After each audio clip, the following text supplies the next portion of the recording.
ఈ లోకంలో ఏ ఒక్క మనిషి బాధను అనుభవిస్తున్నా ఈ ప్రపంచంలో ఏ ఒక్కరూ సంపూర్ణ సుఖాన్ని అనుభవించలేరు. కరుణతో నిండిన మనస్సు ఏ కార్యమైతే చేయాలనుకుంటుందో దానినే ధర్మమంటారు. అంటే అధర్మం అనేది అజ్ఞానానికి మారుపేరా? అయితే మరి అజ్ఞానుల పట్ల దయ చూపడం అవసరం కదా? దండించడంలో అర్థం ఏమిటి?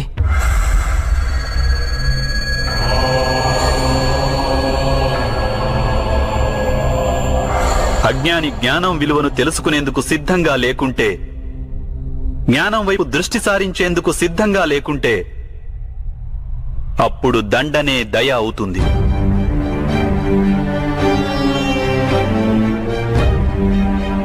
వాని పట్లనే కాదు, ఇతరుల పట్ల కూడా అవుతుంది.